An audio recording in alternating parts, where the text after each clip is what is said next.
Muy bien, muy buenas tardes con todos. Hoy día tenemos nuestra última sesión del curso de transformación digital y quisiera preguntarles antes que nada si tienen algún punto, digamos, que quisieran tratar con respecto a la sesión anterior.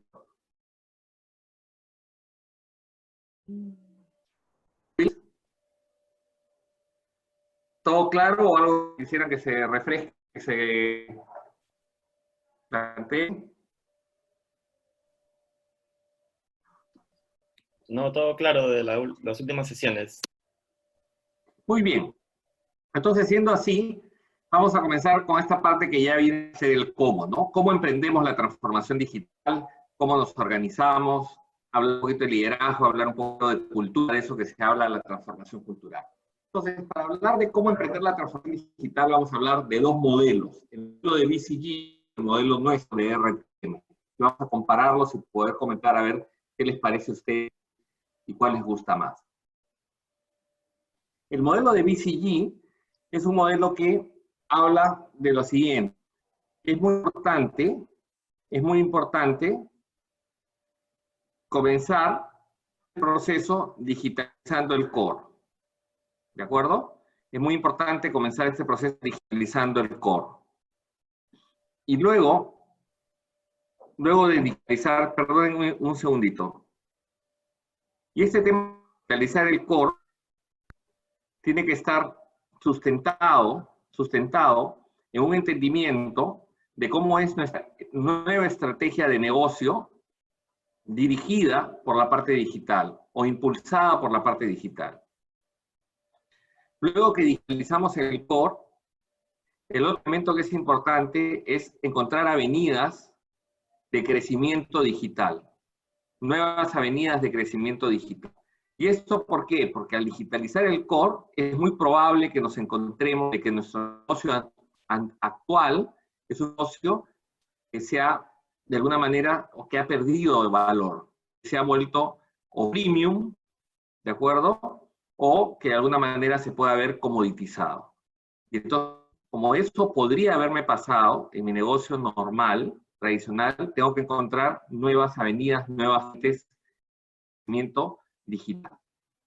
Ahora, ¿cuáles son los elementos que tengo que ver para justamente digitalizar el core y para ver mis nuevas avenidas de crecimiento digital? Los puntos que tengo que ver, o los aspectos que tratar, son la gente y la organización. Ese es lo que me dicen que tengo que ver. Tengo que ver la parte del data y analytics, tengo que ver la tecnología y tengo que ver los ecosistemas. Y eso vamos a tratar a continuación. En el caso de RTM parte de lo siguiente. Dice, acá hay dos planos en los cuales vamos a trabajar. En el cambio del mindset de la organización y en el plano de la ejecución de la transformación digital.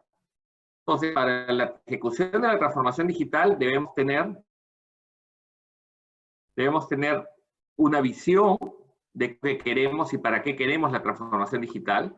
Y luego debemos comenzar a trabajar en pilotos, en una serie de pilotos a partir de esta visión. Y luego de que ya hayan culminado con éxito en una buena cantidad, me permitan a mí pasar a una etapa en la cual ya, de vez de pilotos, paso a una fase de rollout de la transformación digital a mi organización. Es decir, en vez de estarla dirigiendo pilotos que normalmente se van a escoger down, pasa ya la organización a vivir su fase de transformación digital, en cual ya toda la organización ya es un bottom-up que comienza a utilizar las herramientas de transformación digital. Ahora, en paralelo a este proceso de ir probando y extendiendo la transformación digital a la organización, debo ir haciendo unas acciones en paralelo, que no deben esperar que esto se termine ni que se termine la fase piloto, sino que debe ir siendo en paralelo. Y debe ser convirtiendo mi plataforma de IT y mis operaciones de IT, o sea, mi organización de IT y mi tecnología de IT, en una plataforma con un conjunto agile. ¿De acuerdo? Ese es uno de los elementos que tengo que ir trabajando en paralelo. Y el otro elemento que tengo que ir trabajando en paralelo es la construcción de mi nuevo ecosistema. Esto podría ser una plataforma, como no podría ser una plataforma, pero debo ir trabajando en mi nuevo ecosistema. Y todo esto lo debo ir haciendo mientras se va dando en paralelo una interacción con el cambio de mindset. En esta primera etapa será una interacción de cambio de mindset con, digamos, el nivel más alto de la organización. Acá se dará el cambio de mindset con quienes participan en los pilotos, el cambio de mindset con el resto de la organización.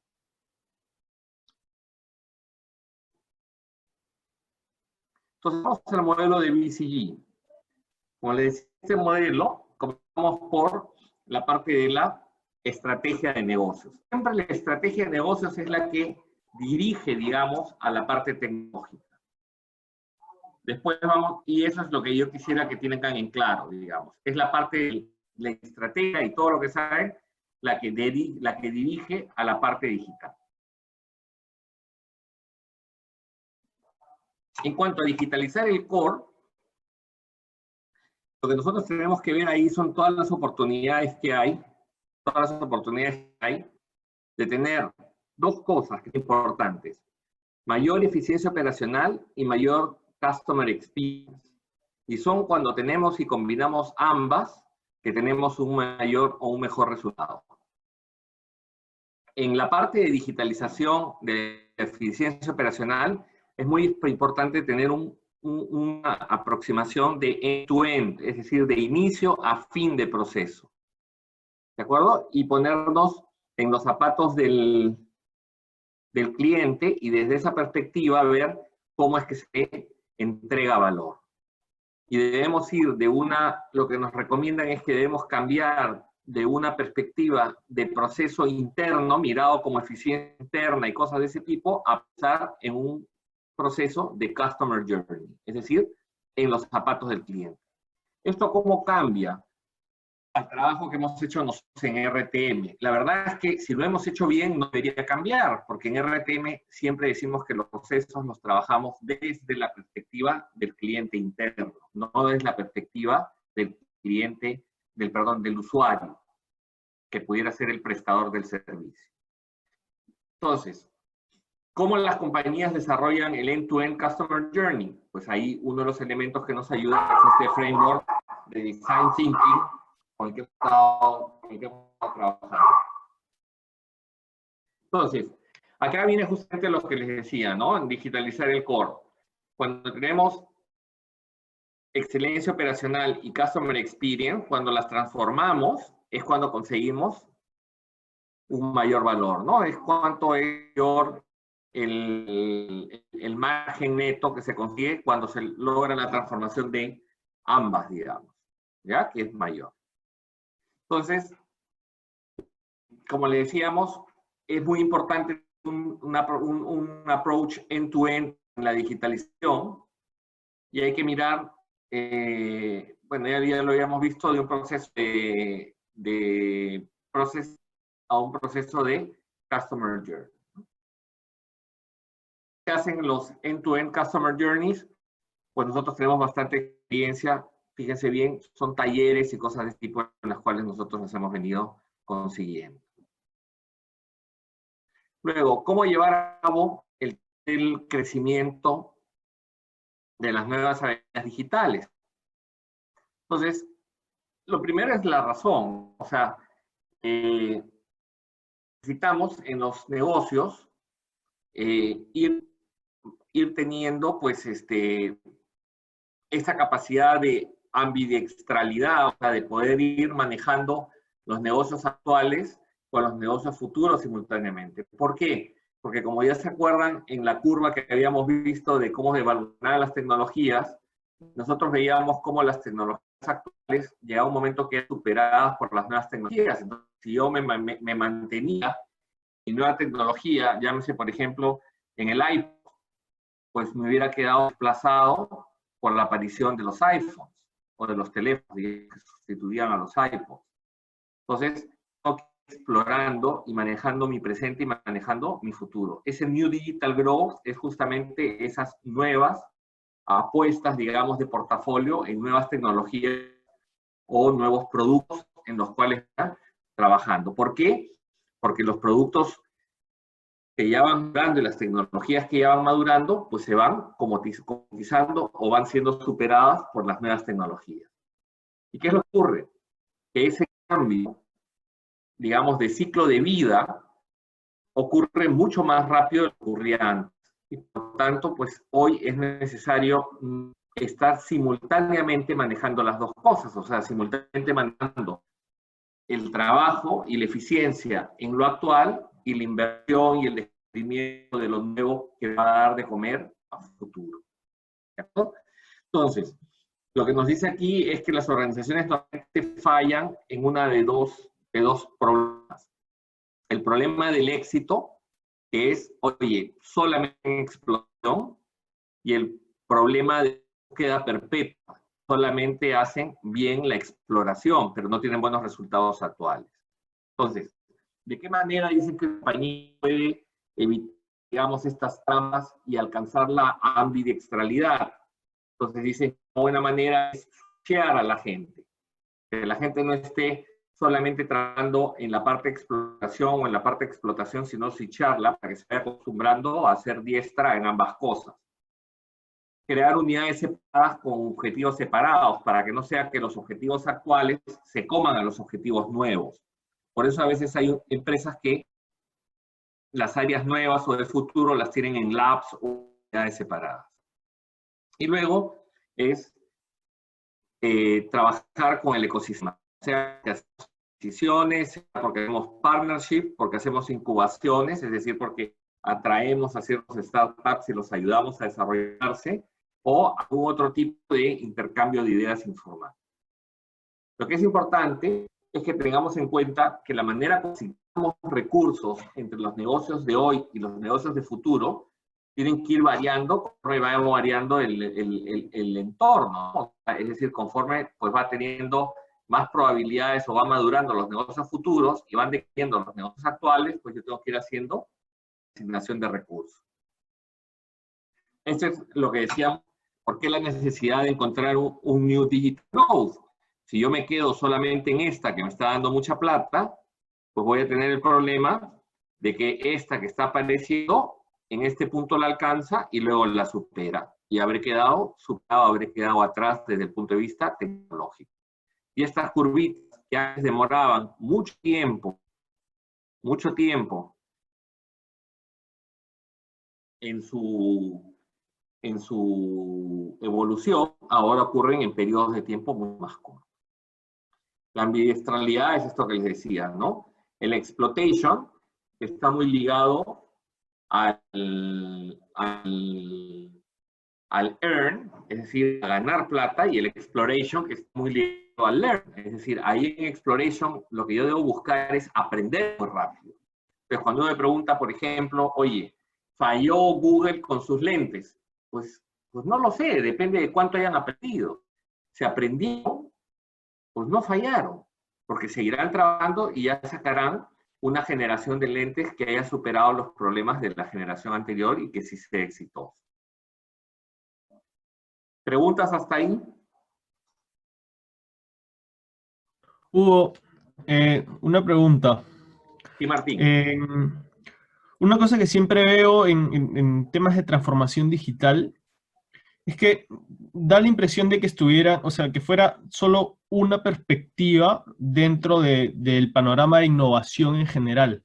O sea, que podría darse innovación, no sé, innovación de materiales, innovación de, no sé, es el único que se me viene a la cabeza ahorita, que No, no puede ser, son fíjate. transformación digital Si tú ves propiamente. ahorita las tecnologías, si tú ves las tecnologías que ahora, yo les mandé un artículo que no sé si lo has llegado a leer, y si no, se los recomiendo que lo lean, que son las 7 Sí. tecnologías, digamos, que van a revolucionar. Ahí encuentras un par de tecnologías que no tienen que ver con transformación digital, digamos, ¿no? Una es la nanotecnología, o sea, que tiene que ver directamente, y la otra es la biotecnología, digamos. ¿De acuerdo? Que tienen que ver con materiales, digamos, la segunda, y la primera con un tema de microfabricación, si quieres. A lo que... Sí. Entonces, sí, entonces te digo, o sea, sí pueden haber innovación usando tecnologías que no sean digitales. Claro, lo que voy es qué tanto sentido tiene acotar la estrategia, por así decirlo, a solo transformación digital en vez de hablar de una estrategia de innovación para la empresa, ¿no? Que abarque otras cosas que no son transformación digital. Que, o sea, la primera parte de tu presentación me dio la impresión de que hablaba más de innovación en general, todos los aspectos de innovación, y luego recién te centraste en la parte digital, ¿no? Entonces, yo no sé Lo qué que tanto pasa es que pasa lo siguiente, la innovación, como yo muy bien les explicaba al comienzo, estaba presente siempre. La innovación no es una cosa nueva. Yo le he dicho cómo Mercedes, por ejemplo, cómo Mercedes innovaba desde el Forte y todo lo demás, pasa que eran innovaciones mecánicas.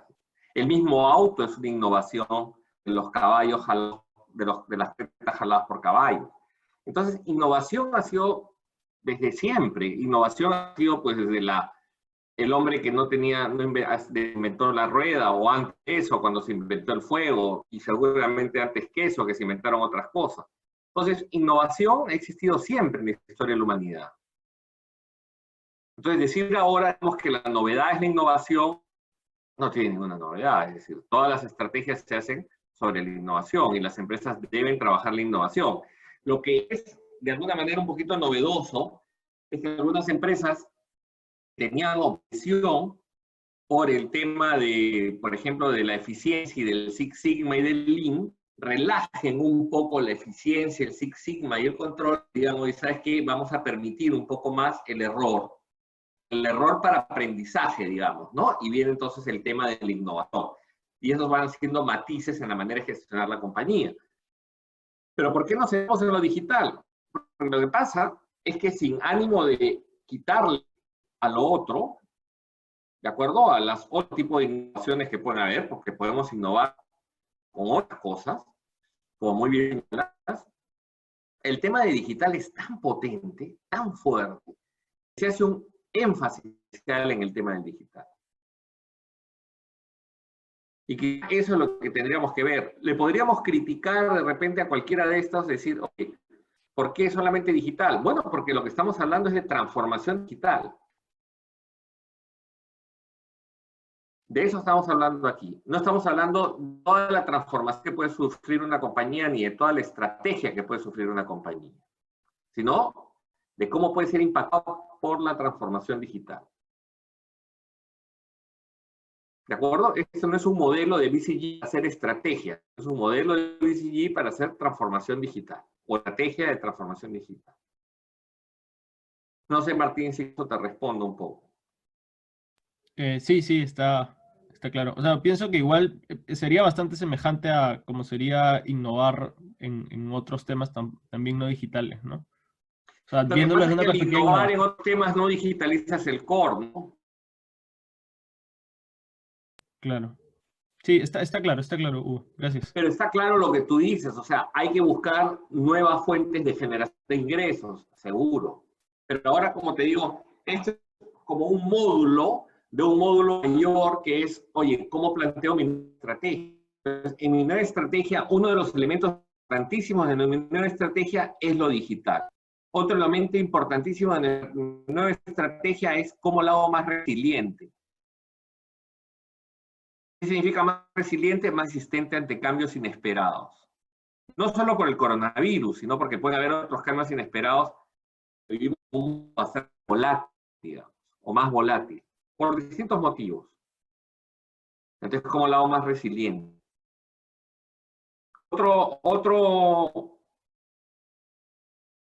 Otro elemento que es importante, ¿cómo la hago más sostenible? Todo el tema de medio ambiente es importante. Mi estrategia tiene que tener, aparte de ser muy vinculada, digamos, al cliente, de tener al cliente centro, tiene que tener esta perspectiva digital que estamos viendo nosotros, esa perspectiva de resiliencia y esa perspectiva de sostenibilidad.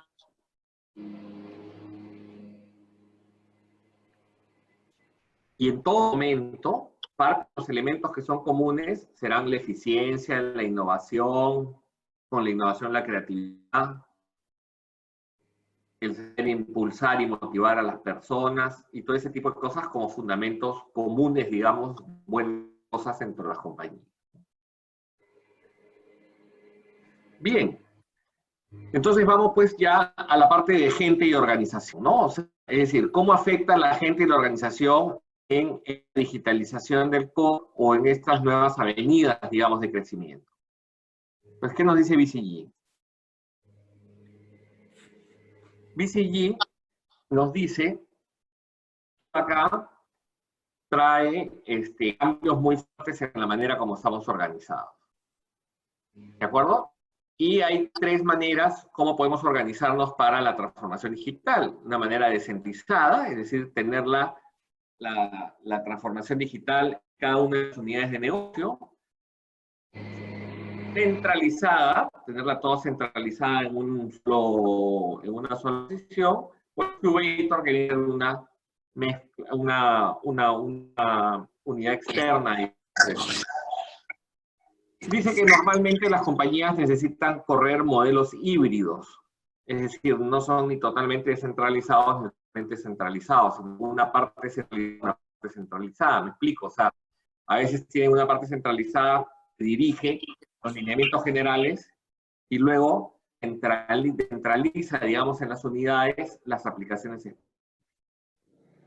Entonces, a esto, a las compañías, a esta adopción de una forma de trabajar le llaman Agile at Scale. ¿De acuerdo? Y ahí se habla de que hay dos conceptos que tienen que estar muy bien balanceados, que son el alineamiento y la autonomía. Es decir, una autonomía con disciplina. Y para eso lo que tiene que haber es mucha claridad en la explicación de hacia dónde va la compañía, cuál es el propósito de la compañía, cuál es la estrategia de la compañía, y luego debe haber mucha autonomía para la gente. Entonces, todo esto de mejorar el market, la productividad y el enganche, digamos, la motivación de la gente. Esto lo que nos dice es que es un trabajo casi solamente en un año, sino en un esfuerzo de varios años para transformar realmente el modelo operativo de la compañía. Entonces, comienza con un buen propósito de negocio que balancea autonomía y alineamiento, traslada este propósito de negocio en unos principios de governance y de founding, o sea, de cómo dirigir y cómo asigno los recursos monetarios y personales. Alessandra, está sonando tu micrófono. Y que esto se soporta en tres mecanismos o tres pilares, que son la estructura, procesos y el comportamiento. ¿Ok? Y que debo medirlo, digamos, con una plataforma tecnológica, con una plataforma tecnológica que me permita una iteración rápida y un testeo y una medición de cómo van yendo las cosas. O sea, esto último, por ejemplo, que me permita hacer test A, test B con facilidad, que me permita utilizar la data para tomar decisiones en base a data y cosas de eso. Entonces, lo que les decía, ¿no? El modelo central es un modelo donde tengo al Chief Digital Officer o al responsable de la transformación digital centralizado y le da servicio a las business units. El modelo descentralizado, tengo las unidades de negocio y cada uno con su responsable de digitalización. El excubator es que lo tengo fuera de la compañía. Tengo fuera de la compañía y la compañía va trabajando sus cosas como si fuera una unidad separada de la compañía. El modelo es cuando tengo todo esto combinado.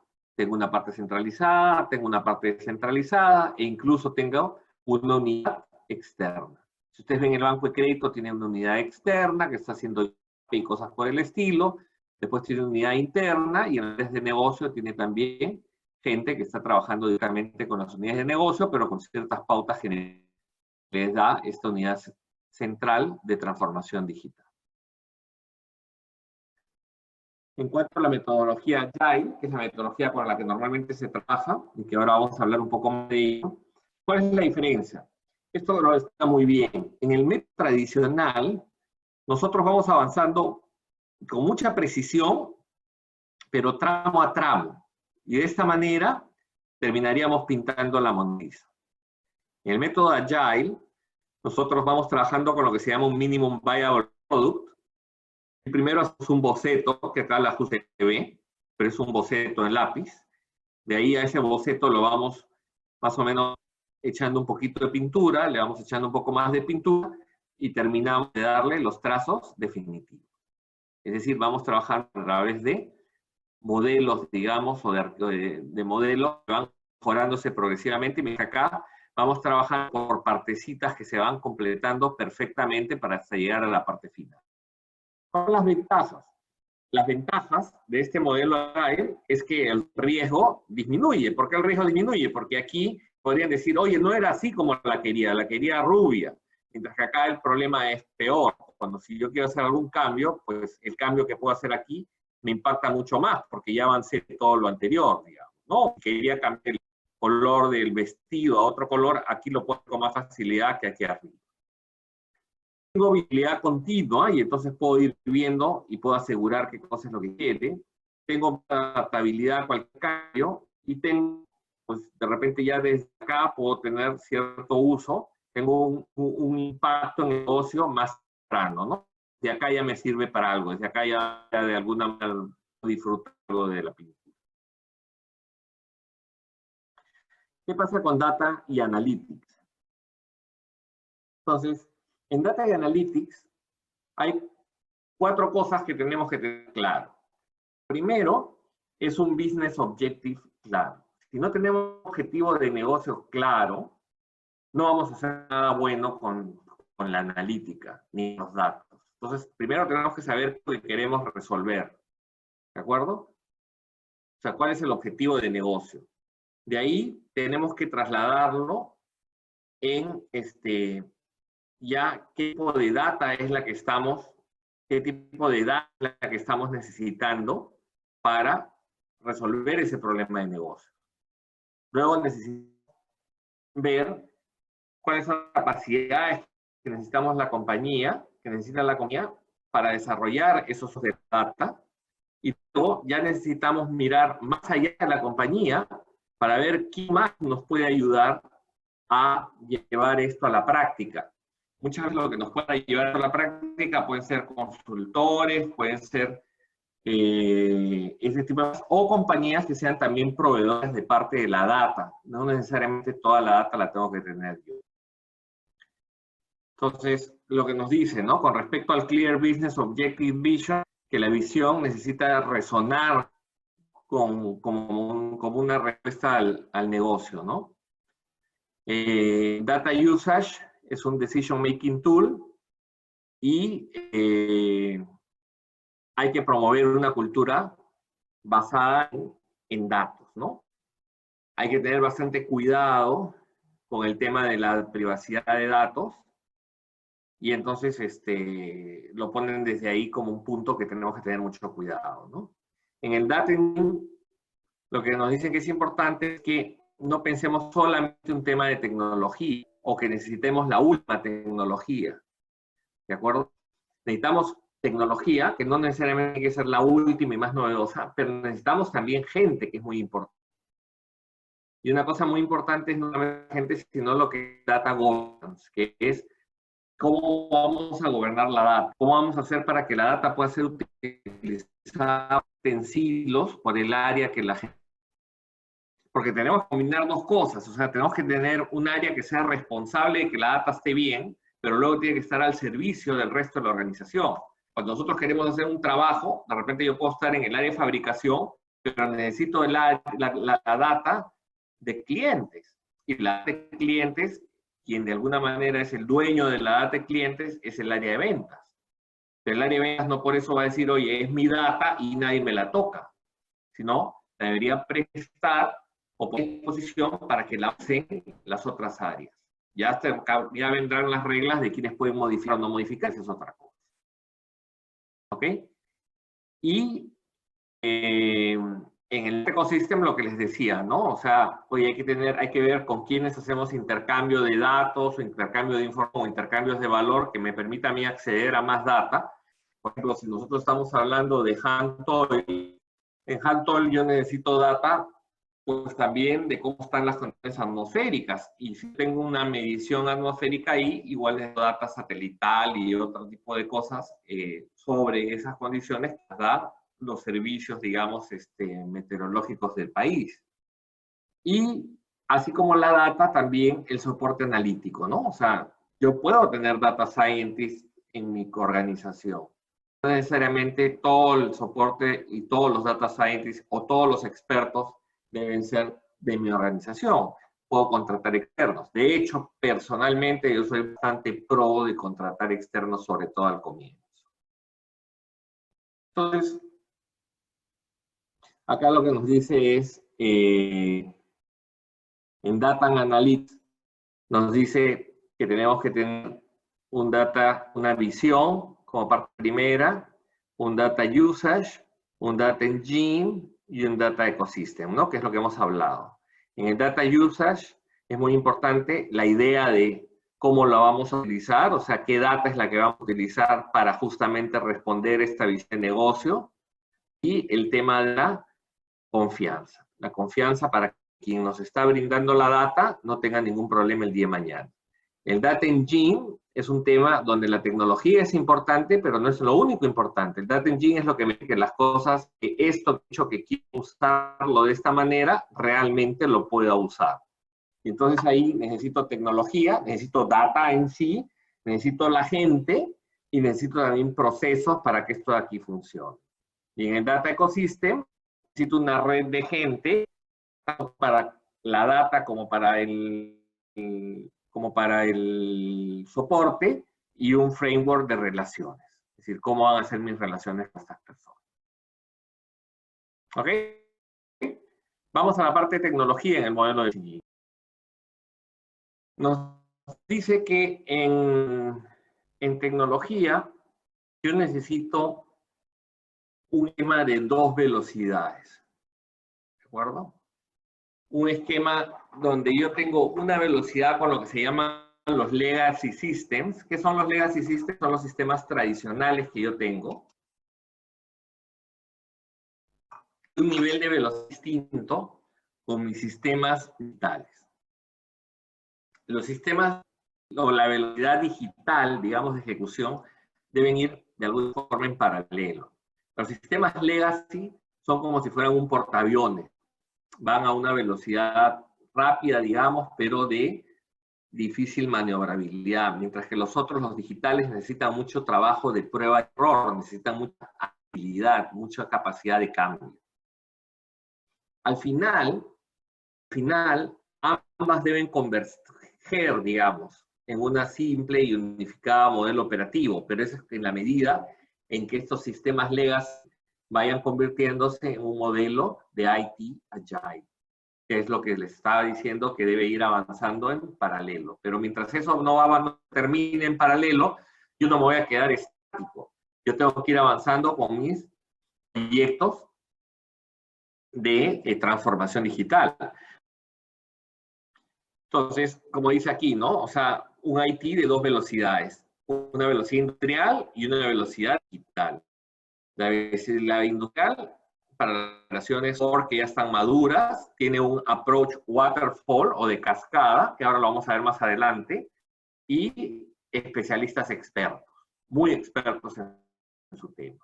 Deal Speed tiene, o se usa más bien para los proyectos emergentes, que son proyectos cortos normalmente, no son grandes proyectos, sino son cortos, y necesita interacciones cortas, ágiles.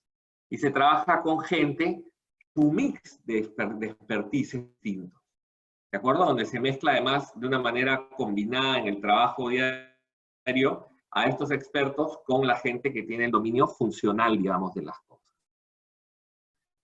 Por último, vamos a los ecosistemas. ¿Qué cosa es un ecosistema? Un ecosistema es un conjunto de organizaciones o individuos que intercambian información o bienes para crear un cierto valor. Entonces, como ya habíamos hablado, las compañías compiten contra ecosistemas completos, no entre compañías simples. Y ahora, cada vez que los costos de transacción han caído, existen más ecosistemas, ¿de acuerdo?, que de alguna manera integran más elementos de la cadena de valor. Entonces, ¿cómo es que las compañías pueden mejorar o crear valor, digamos, con esta diversidad? Lo primero es que tienen que cambiar el chip de pensar que las cosas son competencia solamente, y más bien entender que las cosas son competencia. Entrar en un esquema de más cooperación.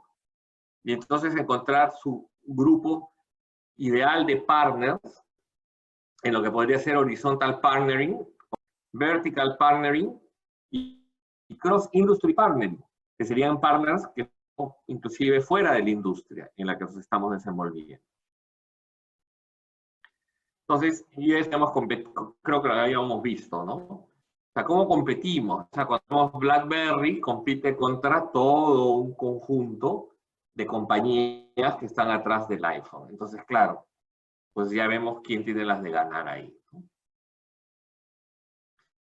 ¿Listo con el modelo BCG? ¿Alguna pregunta? ¿Algo que no les haya quedado claro? Hugo, Sí. yo justo hace unos días vi un webinar de la adopción de inteligencia artificial y tomé algunas fotos y si hay tiempo, unas 4 o 5, les puedo comentar algunas cosas que complementan lo que tú dices. Cuéntanos un poquito. Más bien lo que te iba a decir es que nos las envías y ya después vemos otro momento, pero cuéntanos un poco de qué cosa es lo que nos querías comentar. Así brevemente. Ya, básicamente es una investigación del MIT y hay 4 personas que presentan, ¿no? Así de perfil bien alto. Y ponte, lo que veían es, en las empresas, solamente el 5% tiene implementado inteligencia artificial así en toda la organización, ¿no? Ajá. Y después van algunos, 18% han implementado algunos procesos, 19% están con pilotos, 13% recién están planificando y la mayoría está en 27% que están investigando recién, ¿no? Ya. ¿Eso dónde? ¿En Estados Unidos? No te decían exactamente Pero debe si ser, era ¿no? global o si era solamente Estados Unidos. Debe ser. Uh-huh. Y algo interesante que decían, que parece que lo dijo un señor Peter Guerra, que no sé quién es, pero que ellos coincidían con esto, ¿no? Dice, tú no te enfocas en voy a hacer inteligencia artificial. No, tú te enfocas en voy a hacer, por ejemplo, supply chain mejor. ¿Y cómo lo voy a hacer mejor? Ayudándome, apalancándome con inteligencia artificial. Entonces hablaban mucho que la idea del negocio no es que cambie todo, sino que quiere mejorar y mejorar. Y ahora hay la herramienta de inteligencia artificial para poder mejorar Excelente. eso, ¿no? Sí, efectivamente. Como hablábamos, ¿no? O sea, siempre lo que va por delante es el negocio. Es el negocio y la tecnología viene atrás. Ahora, siempre, acuérdense, siempre hay 3 cosas que tienen que venir de la mano para que esto funcione. El negocio es el que lleva las cosas por delante, la tecnología, que es un enabler, y la cultura, que es el otro facilitador. Si nosotros tenemos esas cosas integradas, las cosas no van a cambiar. Sí. Es el Después, modelo RTM. Entonces, una el cosita modelo más. RTM, ¿perdón? No, una cosita más que me pareció bien interesante porque yo pensaba, si tu negocio no tiene pues los procesos tan maduros, lo que hablabas la vez pasada de que hay muchas organizaciones que están pues desorganizadas, sus procesos fallan en cosas básicas, y si ahí se puede poner inteligencia artificial. Entonces ellos decían que como que la punta del iceberg es una práctica avanzada de inteligencia artificial, pero que lo que se tiene que trabajar fuertemente es cómo manejan su data, el tema del cloud, el tema de ciberseguridad, el tema de procesos ya maduros, ¿no? Perfecto. Muy bien. Me pareció. Me parece Ok. excelente. Perfecto. Gracias, Iris. Y todos estos temas culturales y todo lo demás, ¿no? Estoy de acuerdo, de acuerdo. Vamos a hacer el tema de RTM. ¿De acuerdo? Entonces,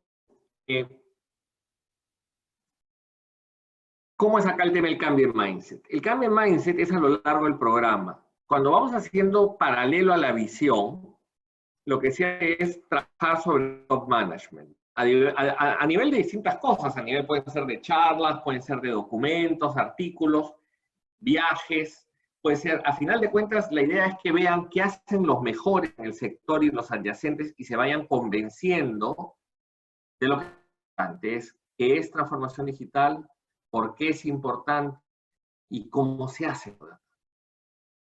Tienen que, de alguna manera, ir teniendo una visión general, digamos, de estas cosas para que podamos proceder a las siguientes etapas. Y esto tenemos que hacerlo primero con el top management. Luego viene con el grupo que está en los pilotos de profundización. Ahí podemos hacer, con estas personas involucradas en los pilotos, talleres, podemos hacer hackathons, que son una especie como de maratones de hackers, digamos, de ahí viene el nombre, pero son unas maratones en las cuales se les da un problema y tienen que trabajarlo, ¿no? Piloto, que pueden ser hechos con Agile o Scrum, digamos, entonces se van familiarizando, se pueden ir más familiarizando con metodologías como Design Thinking, hacer sus Customer Journey, cosas de ese tipo. Podemos ir trabajando en alianzas con startups, que también les van a ir cambiando la mentalidad a la gente que interactúe con las startups, y ese tipo de cosas. Y luego, en la extensión al resto del sistema, ya ahí sí, como estamos extendiendo todos los demás, ya ahí sí tenemos que tener clara cuál es la nueva cultura y la nueva forma de trabajar. Entonces ahí necesitamos una capacitación masiva, los cambios van a comenzar a ser bottom-up dentro de la organización, ¿de acuerdo? O sea, los cambios en el sentido de que ya la manera de trabajar de transformación digital van a venir desde abajo y tenemos que estar preparados para una evaluación de performance distinta de la que hacíamos habitualmente. Y eso tiene que hacer en toda la empresa. Vamos al tema de la visión. En la visión, la gran pregunta que tenemos que respondernos es, ¿qué quiero lograr con la transformación digital? Y ahí partimos de la misión. Y la misión está muy ligada a Job to be done. Tenemos que definir bien nuestra misión, porque a veces tenemos, por eso yo les digo, validar la misión de la empresa, porque a veces la misión no la tienen bien hecha las empresas. Entonces hay que hacerse bien la pregunta, ¿cuál es Job to be done? Eso nos debe llevar a una definición clara de nuestra misión. Entonces, si tenemos claro el Job to be done, entonces de ahí podemos pensar bien cuál es la visión y la estrategia actuales, ¿de acuerdo? Porque no estamos planteando nosotros en reformular, que podría ser el caso, pero no estamos planteando reformular las estrategias actuales, salvo que sea necesario, salvo que cuando más adelante, cuando veamos cuáles son las tecnologías y cómo pueden impactar, veamos que puede reformular la estrategia o la visión. Pero de momento, partir con validar la misión, comprender la visión, entender bien cuál es el job to be done que es satisfactorio. Luego ver las tecnologías que están disponibles, que sería el segundo punto. Tengo que ver qué hay en el mercado y qué hacen los líderes. ¿Qué hacen los líderes? ¿Dónde? Si me pongo a ver con los líderes en el Perú, pues me voy a quedar muy corto, porque en Perú están muy en pañales en general, ¿no? Podría haber, de repente, si soy un banco o una caja, podría estar viendo qué hace el Banco de Crédito, el BBVA, Interbank, acá en Perú, pero lo ideal es ir viendo, pues, oye, qué más bien está pasando en los sitios más avanzados, qué está pasando en el sitio más avanzado del mundo digital ahorita, en China, por ejemplo, o en la India, el DBS Bank, o en Brasil de repente, ¿no? Entonces tengo que ir viendo dónde están los sitios más avanzados, algunas cosas naturalmente en Estados Unidos siempre, pero dónde están más avanzados, dónde son más parecidos a mí. Les he dicho siempre que los asiáticos son más parecidos a los peruanos que los americanos, en general como tejido empresarial, inclusive cultural, diría, o social, tengo mis dudas, digamos, más que hemos venido siendo occidentalizados durante muchos años, creo que tenemos mucho de afín, digamos, con los asiáticos, pero en fin, es algo que no marcadamente me queda claro que es el lado americano el que debemos estar monitoreando, y su estructura económica y todo lo demás es muy distinta a la nuestra. Si nosotros vamos más y vemos cómo son las urbes, digamos, en China, o la gente, vamos a ver muchas similitudes con nosotros, comenzando por la informalidad, pero en fin. Luego está el tema de qué puede hacer por mi negocio esto. Desde la perspectiva de tanto de la cadena de valor como desde la perspectiva de cada stakeholder, tengo que preguntarme qué pueden hacer las tecnologías disponibles por mi negocio. Y lo otro que tengo que preguntarme es, ¿y mi cliente? ¿Cómo las está usando o cómo los va a usar? Porque eso me puede cambiar radicalmente. Yo comienzo a ver que el cliente está usando su smartphone y comienza a usar su smartphone con natural language o cosas por el estilo, pues yo ya voy a ir viendo qué tipo de tecnologías está haciéndose cada vez más familiar a estos clientes, y tener que ir buscando el ir por ahí. Si yo veo que mis clientes ya no están haciendo las búsquedas o las cosas en su laptop, sino en su teléfono, pues yo tendré que ir por ahí, por más que yo lo que venda sea cemento. Dijo, no, pero yo vendo cemento, este es B2B. No, señor, será B2B, pero su cliente pues se está habituando más a hacer sus consultas por teléfono y no por su laptop o computadora. Luego, tengo que mirar a largo plazo. ¿Cómo puede verse mi negocio en 5 o en 10 años?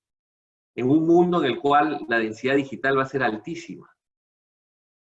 Entonces tengo que establecer mi visión, tengo que ver la curva de vida de los negocios que tengo.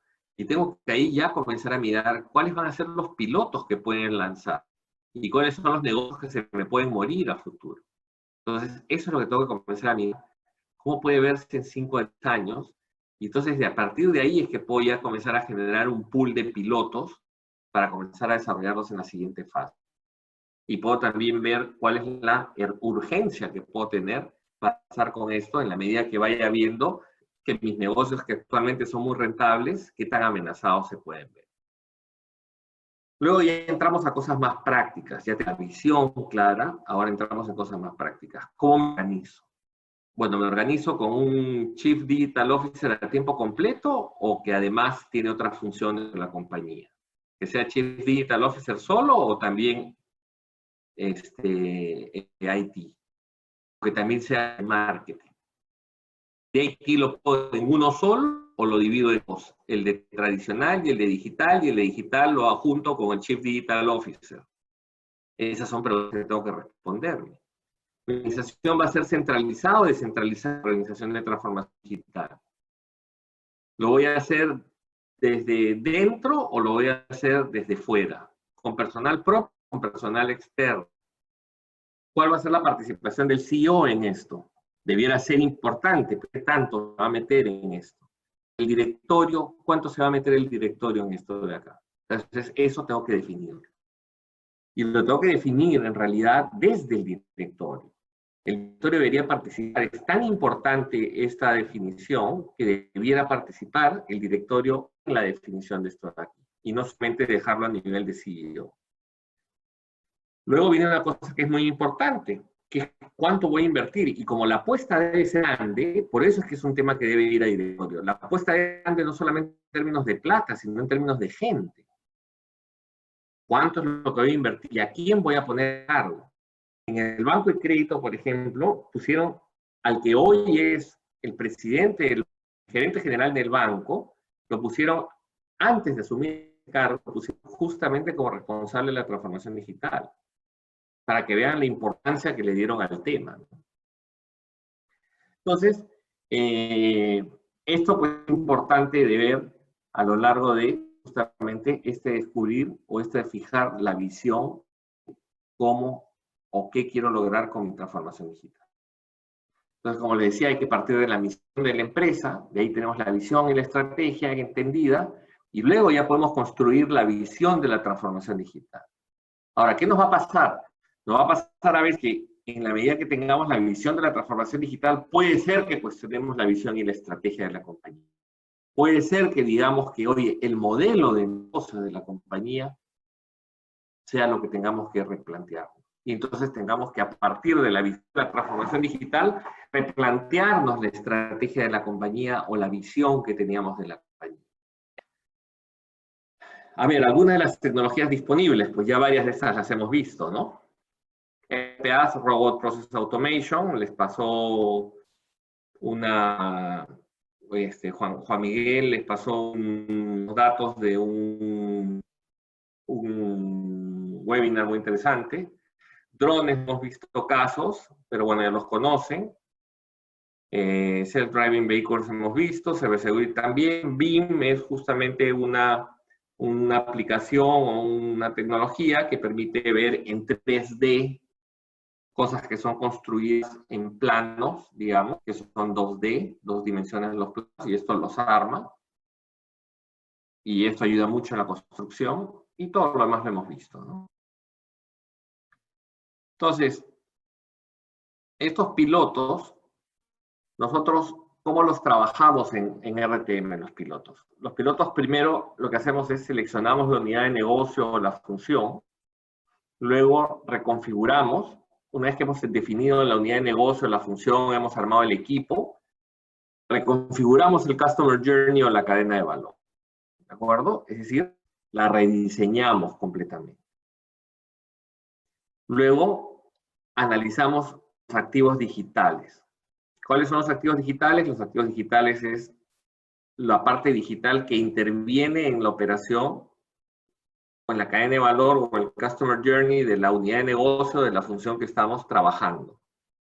Estos activos digitales pueden ser las webs, pueden ser los mailing lists, puede ser el CRM, puede ser la parte del ERP, pueden ser los servidores, pueden ser el marcador de tarjetas, si es que estamos trabajando una de recursos humanos y tiene que ver con el control de entrada-salida de la gente del campo, o para los tareos, en campo o en construcción.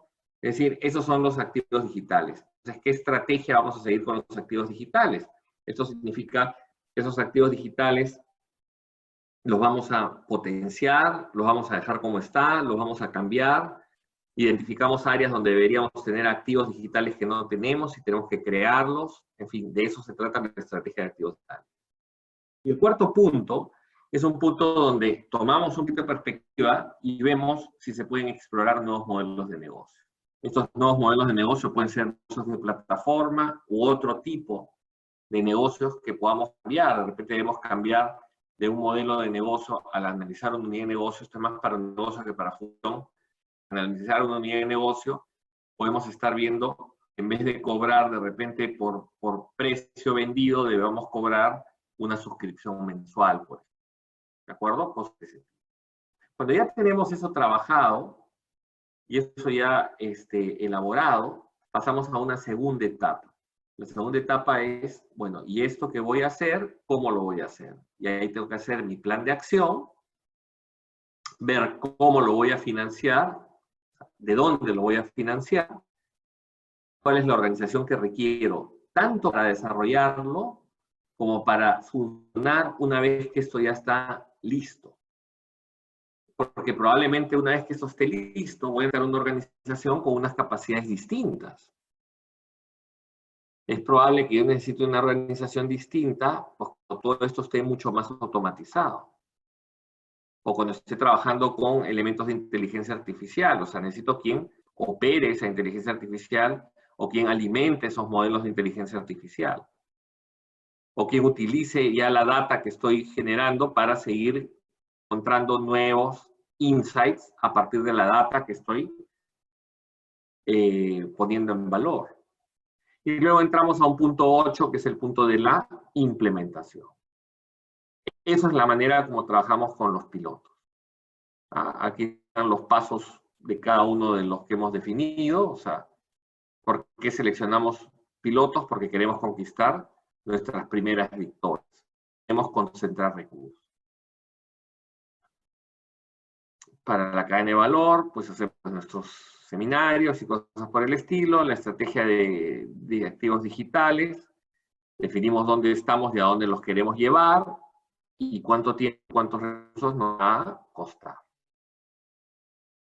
La exploración, son los cambios que pueden producirse en el modelo actual, posibilidades de convertir a un negocio actual o en una plataforma, cuál es el ecosistema extendido actual y el que podemos configurar, y negocios adyacentes que pueden emerger, ¿no?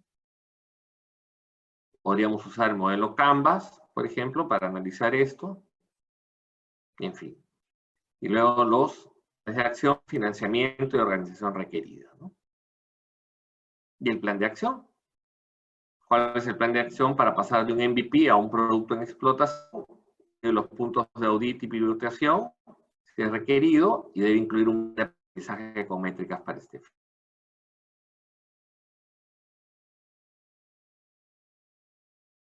La organización y luego la implementación.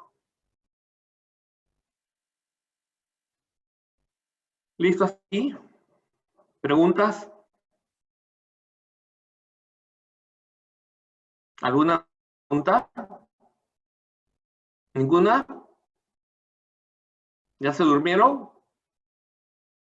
No, ninguna, todo claro. Todo claro. Todo claro y Hugo, sin dormirse. Hugo, ¿y tienes estrategia para el cambio de mindset o se supone que el cambio de mindset se va dando conforme va avanzando todo esto? El cambio de mindset se va dando, o sea, con la visión, el cambio de mindset se va dando con las capacitaciones y ese tipo de cosas, ¿no? Es con lo que vamos cambiando el mindset. En los pilotos lo vamos cambiando justamente haciendo los temas de las hackatones, haciendo los talleres, las capacitaciones a la gente que está en los pilotos, ¿no? Es básicamente un tema de capacitaciones, muestra, digamos, a la gente de cómo lo hacen otros, contacto con startups y con estas personas, como vamos haciendo los cambios de mindset, ¿no? Porque ahí, en realidad, lo que tú pones ahí, cambio de mindset, es la transformación cultural. Totalmente de acuerdo. Y podría haber una lámina que ponga algo más, ¿no? Por ejemplo, motivar a la gente, capacitar a la gente, preparar a los líderes, implementar mucha comunicación, etcétera. O sea, las cosas que apuntalan el cambio de mindset, dígase, transformación cultural, valdría la pena. Sí, ¿te acuerdas que estamos conversando y que estás preparando unas cosas de transformación cultural? Sí, pero para meter como en la lámina para completar. Es que ahí quiero sacar algunas cosas para justamente completar, ¿no? O si bacán. quieres sacar una lámina específica, pucha, bienvenida, ¿no? Una consulta ahí. Ya, o sea, Iris, si visto esto, tienes una lámina específica, genial. Sí, ¿ya? puedo hacer una, ya, ok. Porque tú tienes el documento, entonces tú tienes lo que yo ahorita tengo. Ajá, claro. Que es esto de acá. Entonces la puedes o completar, o copiar, modificar, como quieras. Claro. Pero está bacán que hayas puesto como tan importante el cambio de mindset, ¿no? Sí. Perdón, a alguien lo corté. Sí, hasta ahí entonces, a diferencia de lo que hace BCG, no, en esta metodología no importa tanto atacar el core. ¿Se entiende así? Sí. Okay. No, yo no digo, oye, voy a cambiar mi core o voy a digitalizar mi core, sino voy comenzando por pilotos específicos y de ahí voy a hacer mi rollout. Ah, ya, ok. Ya está bien. Eso es mejor. Es un poco distinta la manera de verla, ¿no? O sea, aquí en la visión, yo sí me preocupo de cuáles son las cosas más claras, digamos. Y luego comienzo a entrar en los pilotos de esas cosas que son una mezcla, ¿no? Primero entraré en algunos pilotos que son una mezcla de relevantes y sencillos, digamos, ¿no? Hugo, Sí, sobre todo comentando que, por ejemplo, en algunas empresas resulta muy caro modificar el core. Por ejemplo, cuando trabajé en Telefónica, su core, que era el sistema que se comunicaba con todos esos circuitos, todo el sistema de comunicación, era pues de hace 1000 años y no modificaban nada. Y pues iban sacando aplicaciones y todo y hacían un Frankenstein. Y el core no modificaba. O sea, de hecho, fíjate, el core lo vamos a modificar, pero acá digo, oye, a poquitos, ¿no? Por pilotos, ya después haré rollout. Y el core de IT lo vamos modificando abajo. Claro. Pero BCG, para mí, un poquito... Después quiero que me hagan un poquito las comparaciones de las dos ustedes, ¿ya? Yo no quisiera adelantar mi juicio. Había otra intervención. Yo te iba a preguntar algo, pero ya me olvidé, disculpa. Ya. Ok, ¿alguien más?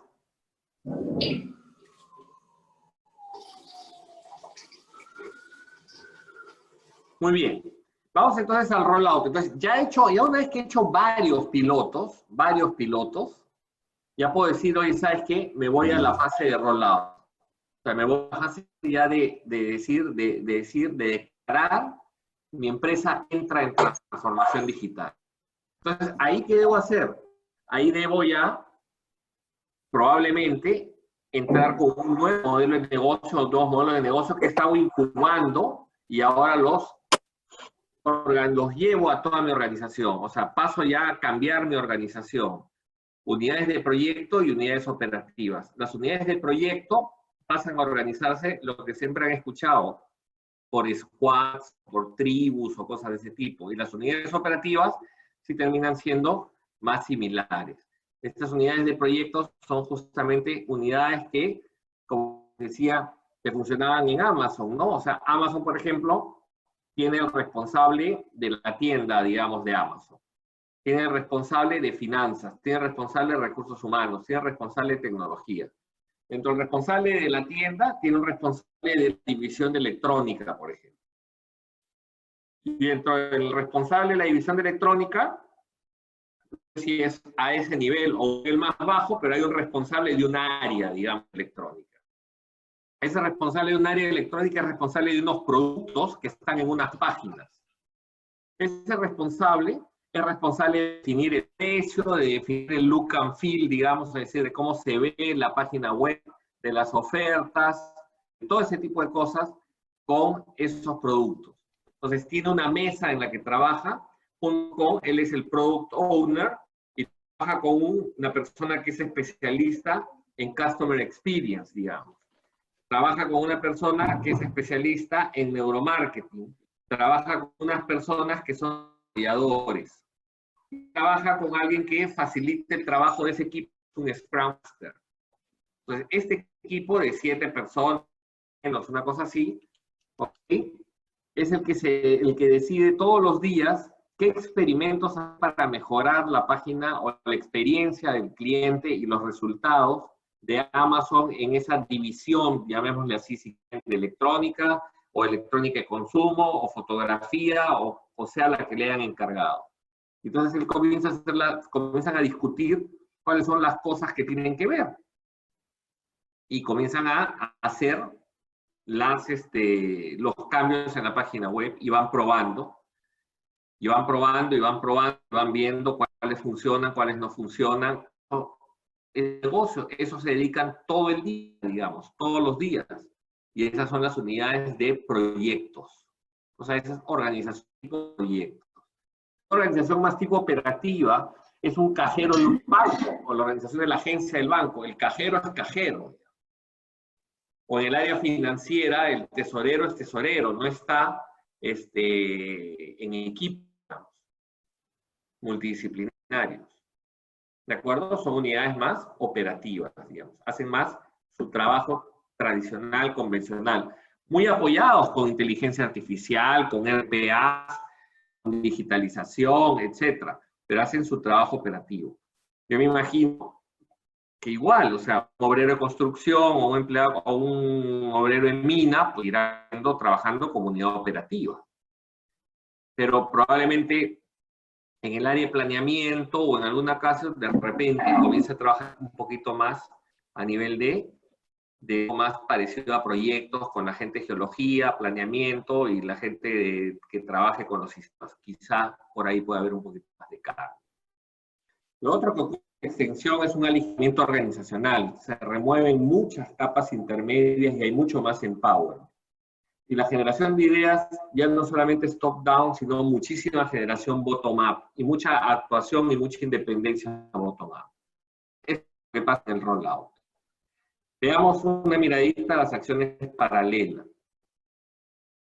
En el IT Agile lo que hay que hacer es modernizar la plataforma tecnológica.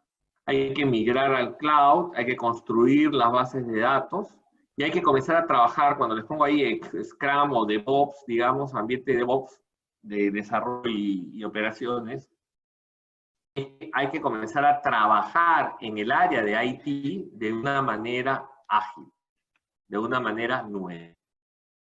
A nivel de ecosistemas, necesitamos alianzas para construir no el ecosistema que es definido, probablemente relacionamiento con startups y eventualmente un corporate venture capital, que significa un brazo o una unidad dentro de la compañía que compre startups o que compre participaciones en startups.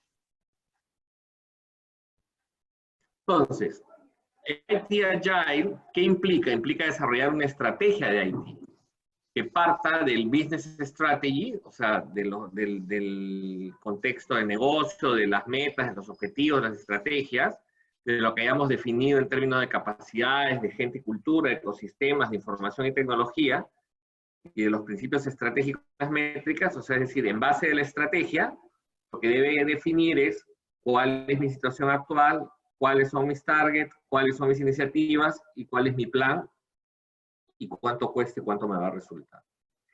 Y esto que hemos definido arriba es, oye, ¿en qué punto A estoy? ¿A qué punto A' me quiero mover? ¿Y qué tengo que hacer para eso? ¿Y cuánto me va a costar? Lo tengo que hacer en 5 planos. ¿Cuáles son los 5 planos? Organización y políticas, el plano de la estructura, donde está el hardware, software y comunicaciones, el plano de las aplicaciones, el plano de la data y el plano de cybersecurity. ¿Y qué me debe resultar de eso? Lo que me debe resultar de eso es mi plan estratégico de IT. Esto me debe dejar iniciativas, portafolio management de iniciativas, las inversiones y el ROI. Me debe dejar los recursos, es decir, qué gente que debo necesitar para esto, el roadmap o el calendario, los metrics y el análisis de riesgo. Pero como les decía, ¿no? Junto con desarrollar una estrategia de IT, me debe dejar una nueva forma de trabajar en IT. O sea, nuevos roles, equipos de proyectos multidisciplinarios y autosuficientes, equipos de proyectos más cerca a las áreas de negocio y posiciones C-level de tecnología en la organización. O sea, por ejemplo, nuevos roles. Antes, en tecnología, estaba el Project Manager, Business Analyst, el Developer, Quality Engineer, System Administrator, Documentator. Ahora, hay una serie de nuevos roles, que no necesariamente significa que vamos a aumentar en esta cantidad de gente, sino que hay una serie de roles, muchos serán mixtos, pero comienzan a ser una serie de roles nuevos dentro de los departamentos de sistema. Equipos que eran más bien verticales, ¿de acuerdo? Donde estaban estructurados, digamos, por estas funciones, pasan a ser equipos multidisciplinarios y autosuficientes, ¿no? Que van tomando sus decisiones sin necesidad de un mando vertical tan rígido como era antes. Entonces, ¿cómo está la persona de desarrollo, de DevOps, de operaciones, perdón, que hace el paso de desarrollo a operaciones? El developer, el quality engineer, el web user interface, el visual designer, user experience, el team facilitator y el product owner. Los he hecho un poquito al revés, o sea, en realidad debiera ser a partir del product owner hacia el DevOps, que es el que lo pone en operación. ¿De acuerdo? Pone el sistema en operación, en producción.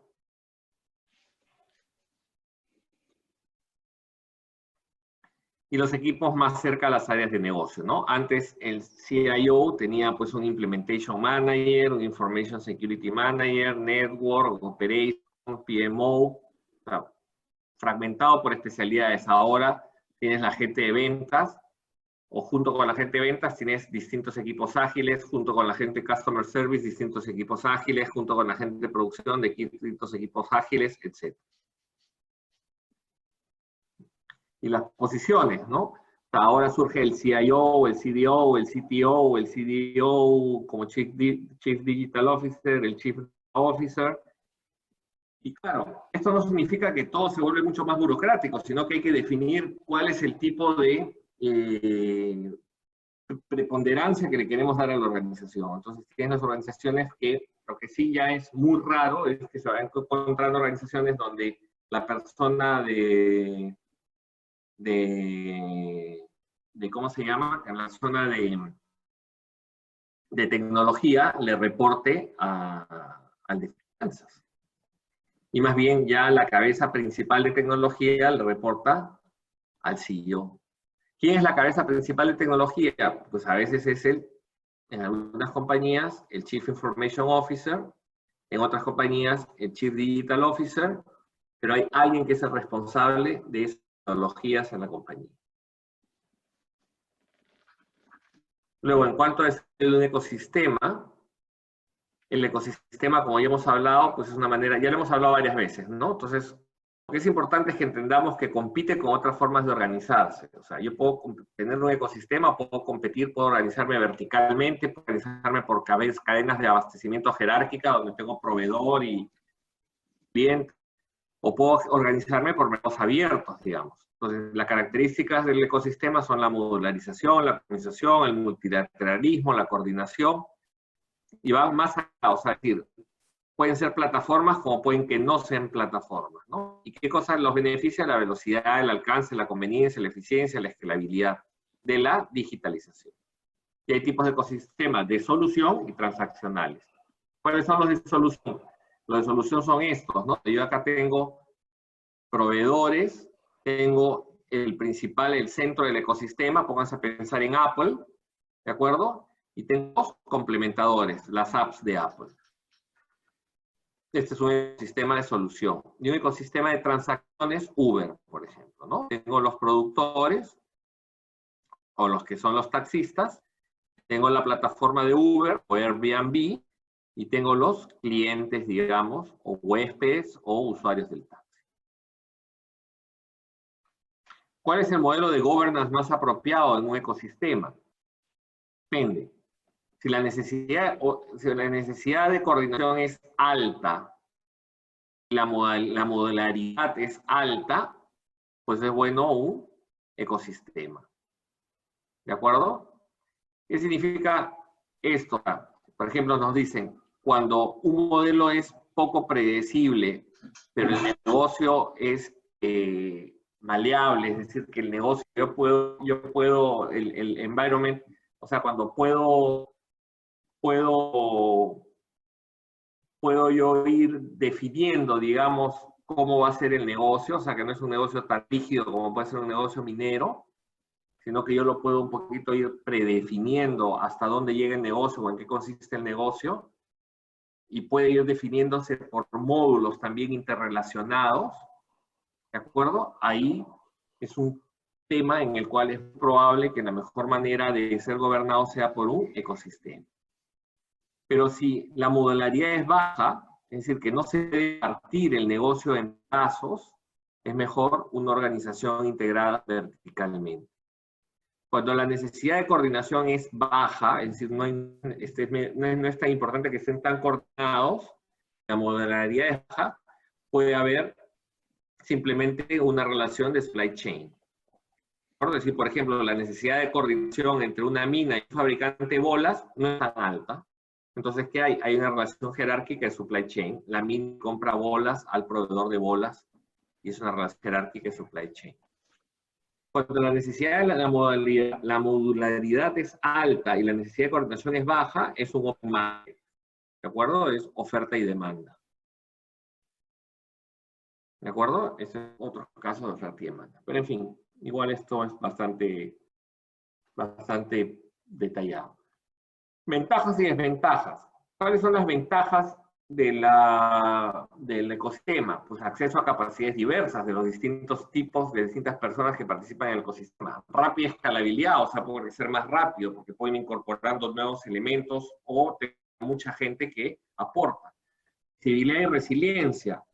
Si se muere uno, pues puedo reemplazarlo con otro. O sea, no tengo yo todos los huevos en una sola canasta. Desventajas, menor control. Yo no los controlo, yo influyo, pero puedo influir, pero no controlo. Así sea el orquestador, igual no controlo, menos si no soy el orquestador. La captura de valor, o sea, parte del valor lo tengo que ceder a los otros. Y lo otro que es importante es, tengo que estar haciendo ajustes continuos. Es decir, el ecosistema no es una cosa estática, sino necesita estarse ajustando permanentemente. ¿Cómo diseñar un ecosistema? Pues acá hay 6 pasos para diseñar un ecosistema, ¿no? Primero, definir cuál es el problema que quieres resolver.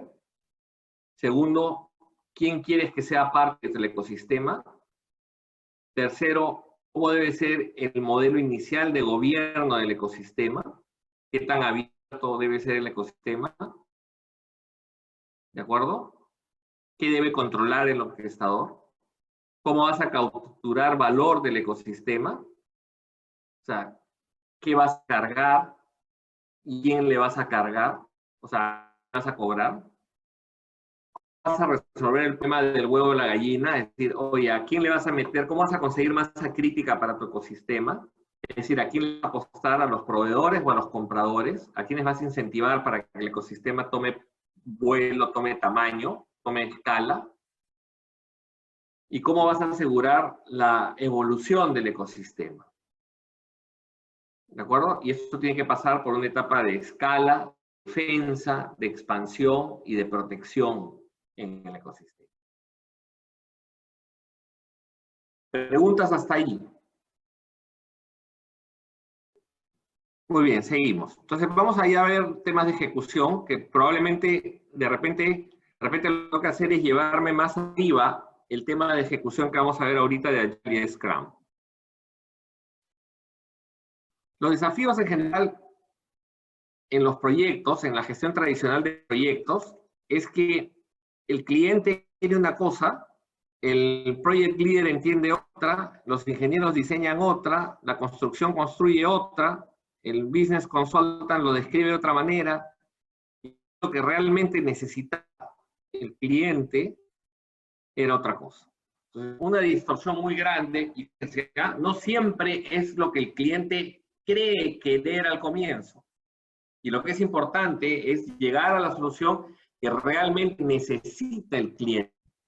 Y eso nosotros lo entendemos bastante bien como consultores. Nosotros no hacemos lo que el cliente nos dice, hacemos lo que el cliente necesita. Y trabajamos con el cliente para extraer con él qué es lo que realmente necesita el cliente. Por eso le discutimos y peleamos mucho con nuestros clientes, porque nos dicen, no, yo quiero esto, no, pero eso no es lo que necesitas. Lo discutimos por acá, por allá, hasta que encontramos qué es lo que realmente necesita. Y para que ver qué realmente lo que necesita, a veces necesitamos irle dibujando las cosas, mostrándole las cosas, enseñándole números, etc. Pues algo así se tiene que evolucionar en la realidad del Agile o lo que busca, digamos, frente a la gestión tradicional de proyectos. Cuando hablamos de Agile, todas estas palabras se vienen a la mente, ¿no? El story, el sprint, el scrum, el iteration y todas este tipo de cosas. Lo primero que quisiera que entendamos es cómo es un Waterfall Project y cómo es un Agile Project. El Waterfall Project no es que haya muchos, sino que el Waterfall Project se usa para proyectos en los cuales el proyecto está más definido y es más estable. Y el Agile ayuda mucho cuando el final del proyecto no está muy claro o no es tan estable. Yo les decía hace un momento, o sea, ese cliente lo explicó de una manera, pero lo que en realidad necesita ver otra cosa.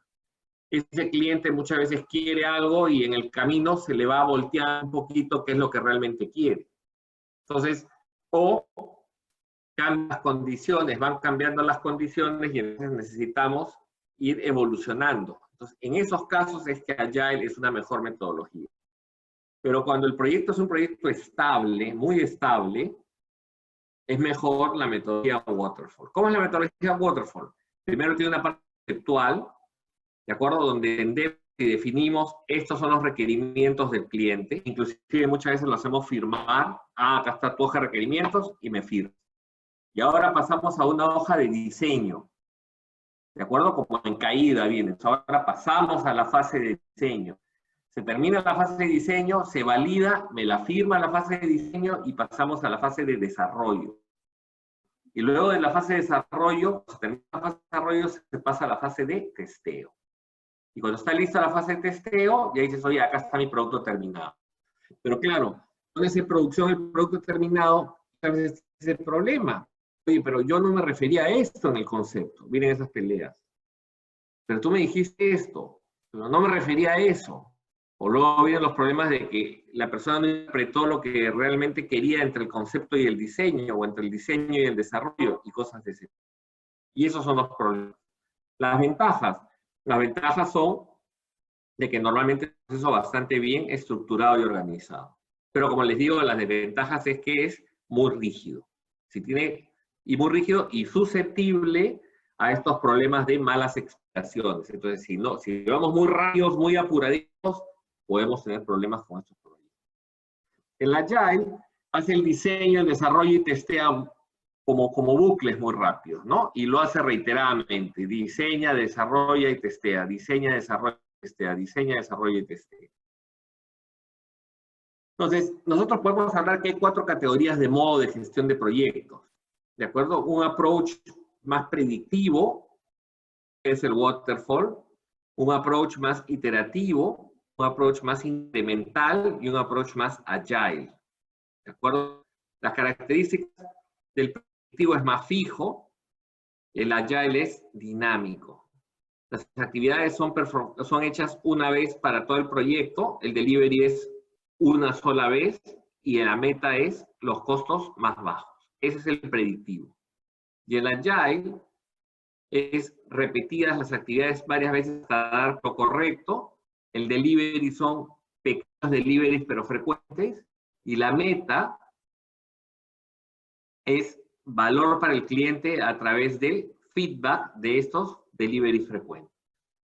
¿De acuerdo? Estas son las categorías de proyecto. Entonces, nosotros decimos que hay un grado de cambio muy alto y una frecuencia de delivery bajo, podemos hacer un proyecto que sea iterativo, porque no necesitamos tanta frecuencia de delivery. Cuando nosotros necesitamos más bien, o podemos tener una frecuencia de delivery alta, y el grado de cambio es un grado de cambio alto, entonces nos vamos a esta opción, que es la opción Agile. Pero cuando el grado de cambio es bajo y la frecuencia de delivery, o sea, la necesidad de estarle enseñando cosas al cliente es baja, predictivo. Cuando es alta, incremental ese proyecto. Y es continuum, digamos, entre predictivo y Agile.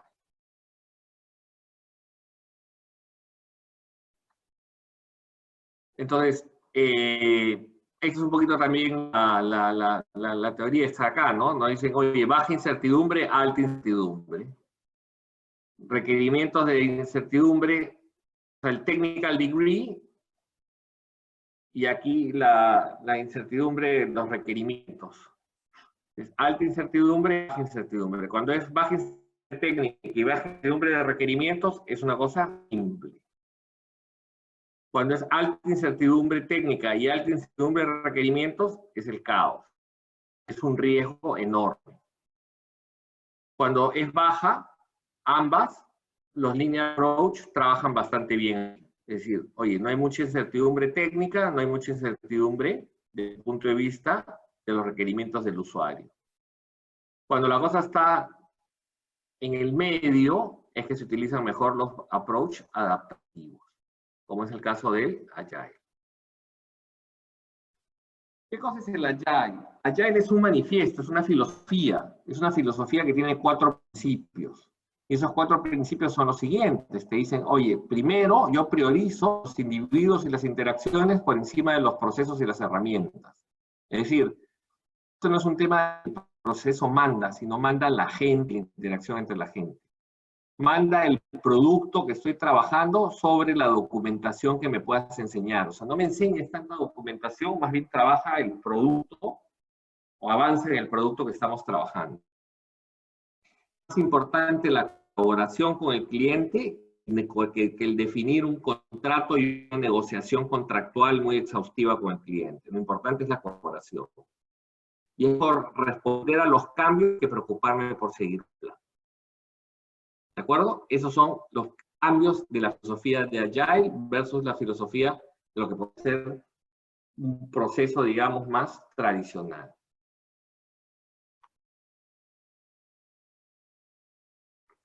Y esto se traduce, esta filosofía se traduce, digamos, estos 4 conceptos filosóficos, se traducen en 12 principios del manifiesto Agile. Prioridad, satisfacer al cliente, aceptamos que los requisitos cambien, entregables funcionales frecuentemente, trabajo conjunto en el negocio y el equipo, proyectos en torno a individuos motivados, conversación cara a cara, software funcionando, esto es realmente mide progreso, promover el desarrollo sostenible, excelencia técnica y buen diseño, la simplicidad es esencial, equipos autoorganizados y ajustar y perfeccionar el comportamiento. Es decir, el equipo reflexiona sobre cómo ser mejor. Esos son sus principios del manifiesto Agile. ¿Qué es lo que quiere?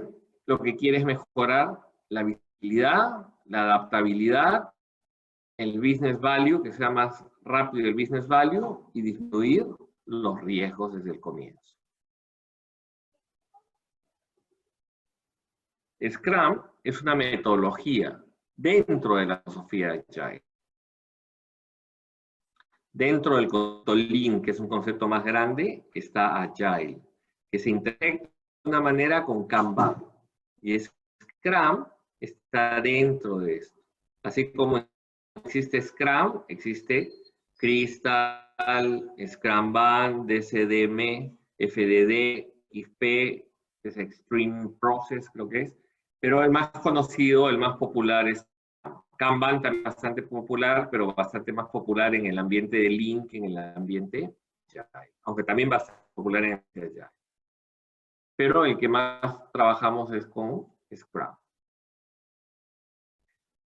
El Scrum, entonces también otra manera de decir es ya dentro del Scrum Framework, ya no el Agile, sino dentro del Scrum, que el Scrum tiene 6 principios, 5 aspectos y 19 procesos. Y esas son las ruedas que hacen girar al Scrum. Principio. Empirical Process Control, Self-Organization, Collaboration, Value-Based Priorization, Time Boxing, Iterative Development. Esto yo creo que también, igual que lo que nos ha pasado a los ecosistemas, está demasiado denso para explicarles el tema de Scrum. Los Scrum Assets sí creo que es importante.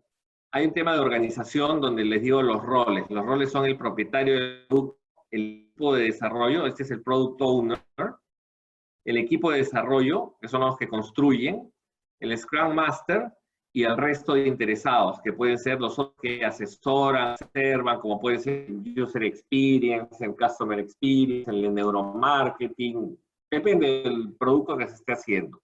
Pero la clave es el Product Owner, el equipo de desarrollo, que desarrollan los que construyen el producto, y Scrum Master, que gestiona y facilita la ejecución. Entonces, siempre que debe haber una justification. ¿De acuerdo?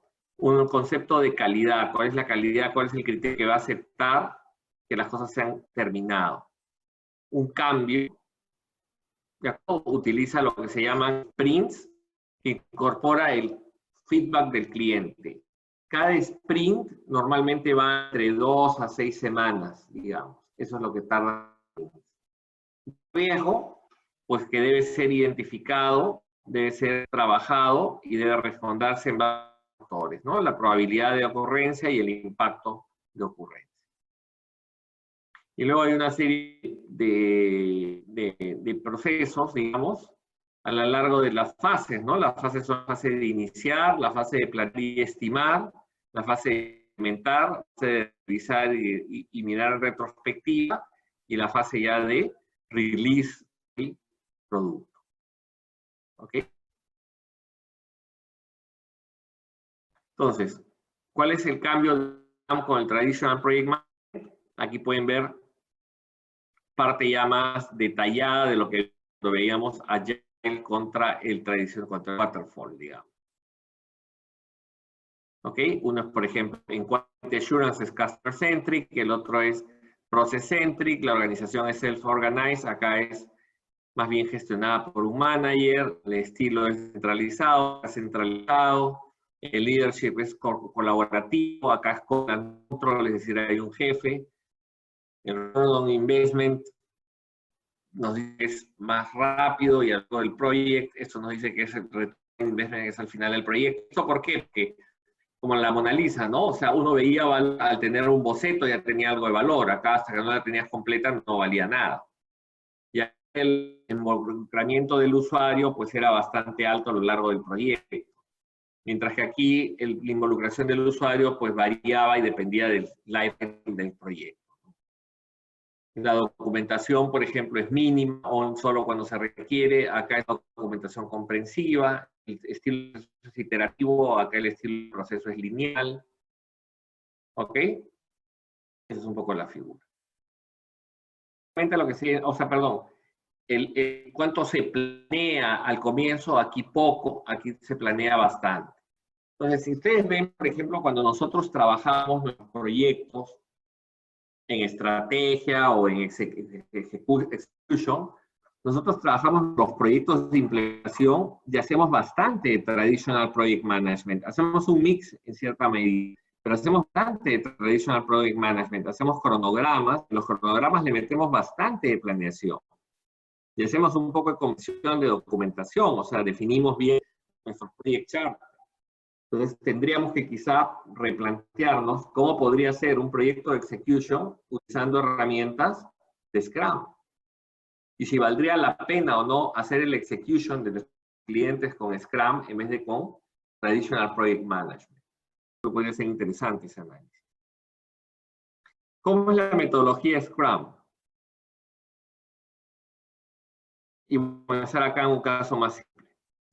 La metodología Scrum, comenzamos con un Product Owner, ¿de acuerdo? Este Product Owner recibe como input de los usuarios, ¿de acuerdo? De las áreas, por ejemplo, el área de P2P, de Purchase, de Procurement to Payment, áreas, IT. Pero P2P, ¿qué significa? Yo creo que es people to people, ¿no? Porque él habla con las personas. People to people áreas. Sí, people to people áreas. Pero si es procurement, es import from user, las user áreas, o sea, las áreas y IT. Input from user, no sé por qué P2P áreas y IT. La verdad es que no sé, yo creo que puede ser porque es el ejemplo de P2P. Sí, era el ejemplo de P2P, era el ejemplo de P2P. Ya, P2P es procurement to pay. Entonces, es el área de compras. Entonces, el product owner recibe este input. Y con este input, tiene todo el backlog de las cosas que hay que hacer y las prioriza, el product owner prioriza las cosas que hay que hacer. Este es todo el backlog de las cosas que hay que hacer. El development team, o sea, su equipo, ¿de acuerdo? Decide el objetivo del scope de cada uno de los deliverables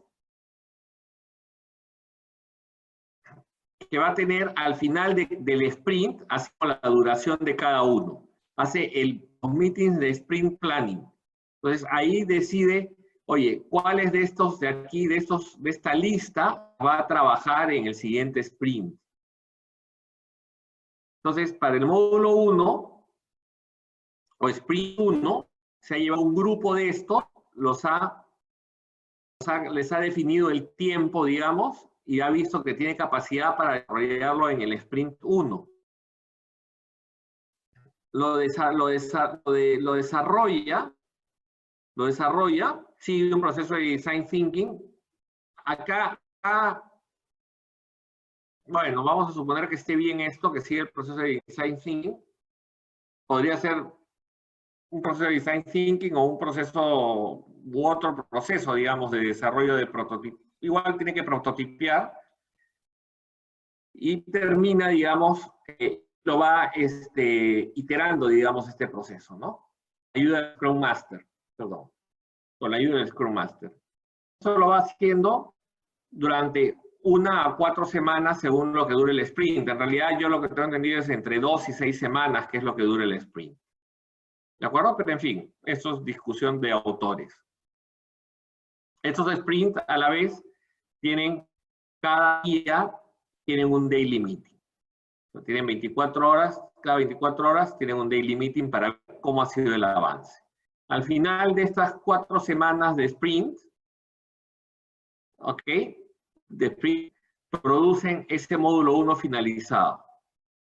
Una vez que tienen este módulo 1 finalizado, se lo exponen a los usuarios o a los clientes y tienen una revisión y una retrospectiva. Después hacen el feedback de ellos, hacen una retrospectiva a ellos de cómo les ha ido, qué hicieron bien, qué hicieron mal.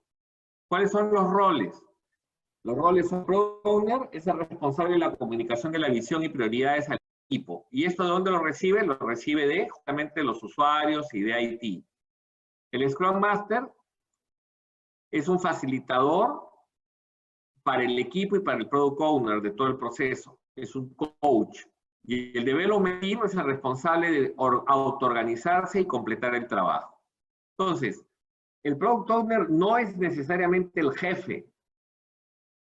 ¿De acuerdo? Acá tienen que decidir un poquito cómo van a trabajar, porque el Development Team es realmente el equipo de ahí que va a desarrollar lo que hay que desarrollar. Más algunos otros que ayudan y dan sus pareceres y sus puntos de vista. Entonces, probablemente, pues haya uno emerja como jefe del módulo, digamos, o de las tareas que se tienen que hacer. Y lo va coordinando, pero tiene que ser alguien que ellos van haciendo las cosas según las prioridades que han definido y según las tareas que se están asignando. El Product Owner es responsable de ver que las cosas amarren con la visión, pero no es el jefe del equipo. Es como si fuera un equipo que una vez que se han asignado las tareas y se han definido quién es encargado de cada módulo, se autogestiona. Y si es necesario en algún momento de estas decisiones que alguien emerja como líder, pues ya lo emergerá o lo elegirán ahí. Pero de todas maneras, cualquier discusión o cualquier cosa, el que ayuda es el Scrum Master. Preguntas.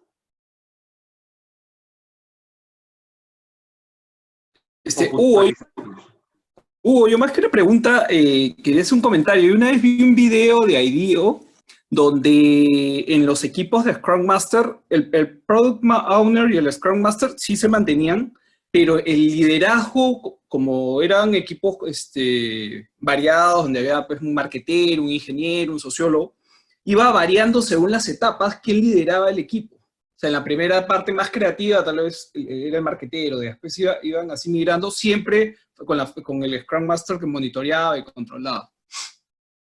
O sea, dependiendo de las tareas que hay que hacer, dentro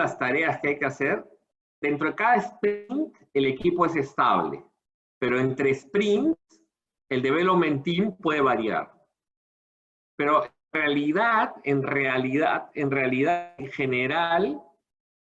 en general, el equipo es multidisciplinario a lo largo de todo el camino. Pero sí, cabe la oportunidad de decir, oye, yo en el módulo 1 me voy a ocupar la primera parte, me voy a ocupar del entendimiento de los clientes. En la parte 2 me voy a ocupar del prototipeo, de la solución. Y luego cuando haya que programar, entra otro equipo a la parte de programación. Pero normalmente eso es lo que, y tengo al Product Owner siempre, pero eso normalmente es lo que no se quiere. Lo que se quiere es que el equipo esté permanentemente junto para evitar los errores de confusión. No sé si tú, Juan Miguel, quieres agregar algo, puntualizar o precisar algo. ¿Tú crees no, pero no, Hugo, son todos del mismo equipo, no es que entra otro equipo. Cambia el liderazgo dentro de las personas del equipo. Ah, el liderazgo entre el equipo, eso puede ser. Ajá. ¿Tú, Juan Miguel, quieres añadir, precisar algo? No, sí, lo que pasa es que dependiendo de cómo se planifica los release y qué módulo tiene más preferencia o qué release tiene más preferencia que otro, el liderazgo puede cambiar, pero todo el equipo está chambeando. O sea, ¿Qué por es ser el un equipo, release?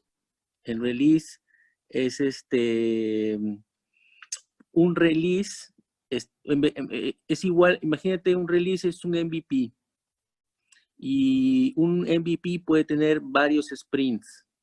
No necesariamente cuando haces un sprint tú botas un producto para funcional. Ojo, Claro. digamos, la equivalencia. ¿No? Pero sí, o sea, al final es un equipo multidisciplinario y todos hacen de todo. Yo creo que hay otros roles que también podría tomar un consultor, ¿no? Porque hay roles orientados al diseño de productos, de servicios, ¿no? La misma experiencia del usuario también está muy relacionado con el feedback que se hace de los usuarios. Así que esos tres roles podrían ser tomados por consultores también, me parece. Muy cierto, Pancho. Perfecto. Entonces, este ya es un marco ya un poquito ya de varios proyectos, o sea, está el Product Owner, entonces viene aquí, hace una exposición de las prioridades, de la resolución de dudas, se ve el objetivo del sprint como todo equipo, ¿de acuerdo? Y el equipo de desarrollo estima el esfuerzo de cada una de las, le llaman historia del usuario, que es la manera como se describe las tareas que hay que hacer, y entonces esto pasa luego a este trabajo del Scrum diario, ¿no? Lo que tienen que trabajar los desarrollos con el apoyo del Scrum Master y apoyo también del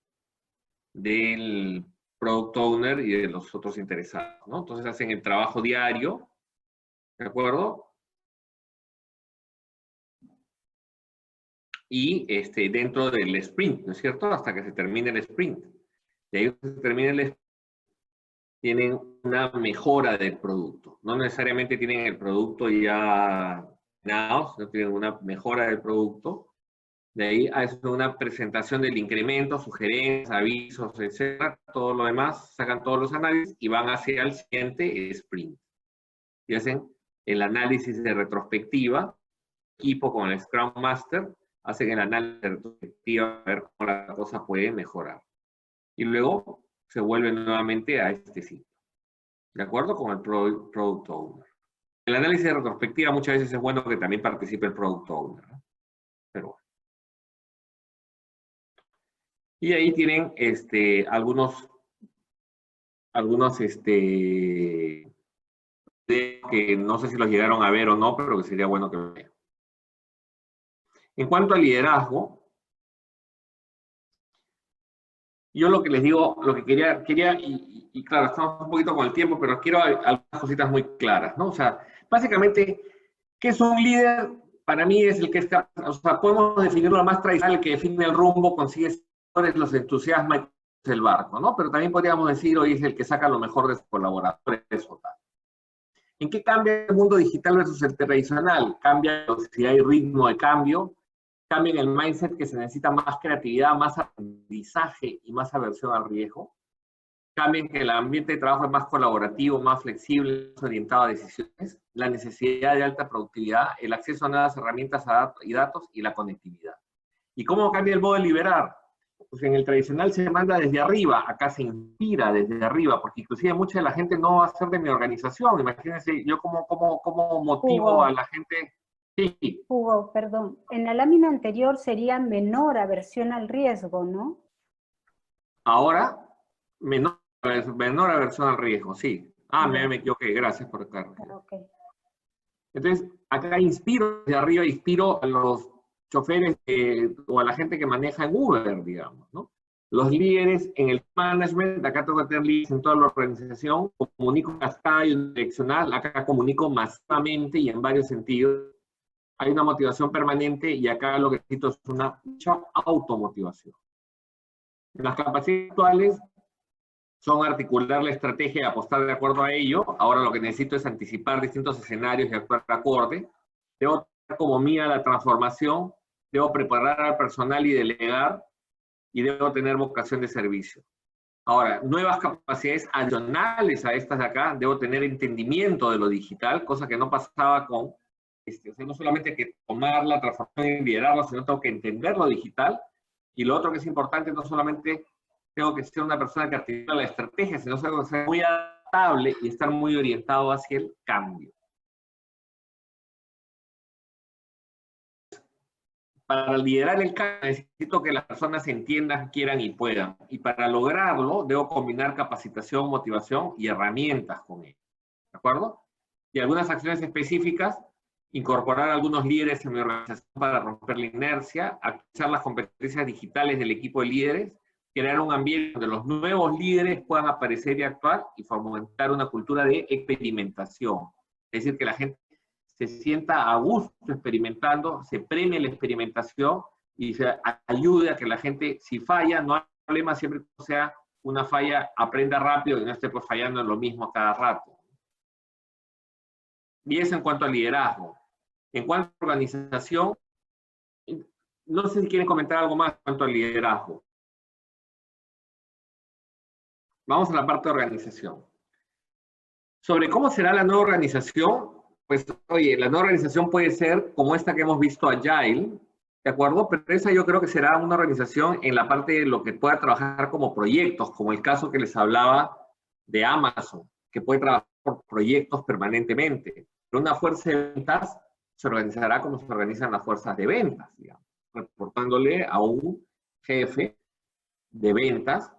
Y lo que pasa es que ese jefe de ventas, lo que sí será muy probable es que en vez de tener 8 o 10 reportes, podrá tener de repente muchísimos más, así como una miss de colegio, pues puede tener pues 20 personas en su salón, pues esta persona podrá tener 20 reportes de repente y no 8 reportes o 10 reportes como ahora.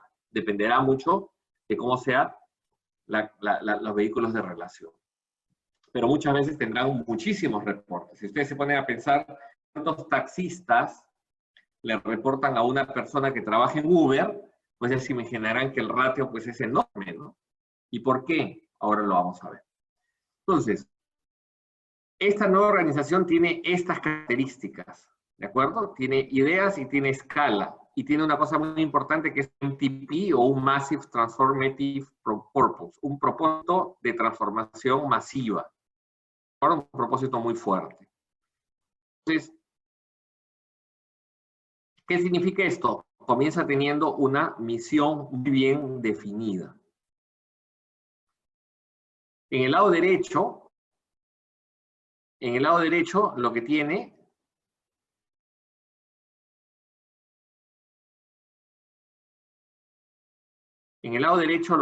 es Staff on Demand, lo que significa es que subcontrata mucho. Normalmente tendrá un core pequeño y mucha gente será subcontratada. Fíjense que en Estados Unidos uno de cada tres de la fuerza laboral es freelance. Entonces hay muchísima gente y esto va a seguir avanzando. Mucha gente va a ser freelance, trabajando o mezcla de trabajo, a veces en parte freelance, en parte trabajando con alguien. Eso significa Staff on Demand. Community and Crowd, que es otra característica de estas organizaciones de alto desempeño o exponenciales, es necesario desarrollar una comunidad con sus stakeholders. Es decir, por ejemplo, yo tengo mi grupito de Staff on Demand, mi core, pero tengo a la vez una comunidad de la gente que está alrededor mío, que son contratados on demand, y tengo después mis clientes, puedo tener mis proveedores, etc. O sea, por ejemplo, si nosotros como RTM quisiéramos hacer eso, lo que deberíamos hacer es incorporar a los alumnis, incorporar a los clientes nuestros dentro de esa comunidad. Lo otro es decidir usando datos, es la parte que dice algoritmos. La otra parte es leverage assets, significa que alquilamos, que no poseamos activos, ¿de acuerdo? Que seamos asset light. Y engagement es que consigamos sentido de pertenencia, que la gente que se relacione con nosotros, no solamente el de Staff on Demand, sino la gente que se relacione con nosotros, se sienta que pertenece a nuestro equipo. Entonces, si nosotros nos ponemos a pensar en una organización como Uber, vamos a encontrar que es una organización que cumple con muchos de estos puntos, de manera algunos notables y otros de manera aceptable. Entonces, también podríamos pensar, oye, ¿y RTM cómo los cumple? Y podríamos estar pensando a ver cómo los cumple esos de ahí, ¿no? Entonces, luego viene la parte de la izquierda. En la parte de la izquierda viene la parte de interfaces, que es la manera para conectar con el staff on demand y demás comunidades. La manera de conectarnos debe ser automática. Justamente esto es lo que potencia que podamos tener niveles de Estado Mayor y de ahí mucha gente trabajando directamente con el Estado Mayor y no tantos niveles intermedios. Y entonces una conexión mucho más rápida del Estado Mayor con lo que está pasando en el campo de batalla. ¿De acuerdo? Después los dashboards, que todos sepan cómo va el score.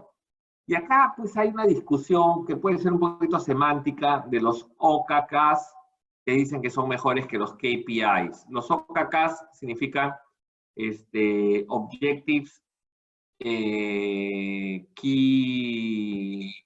¿No es OKRs? OKRs, perdón. Objectives Key... Results.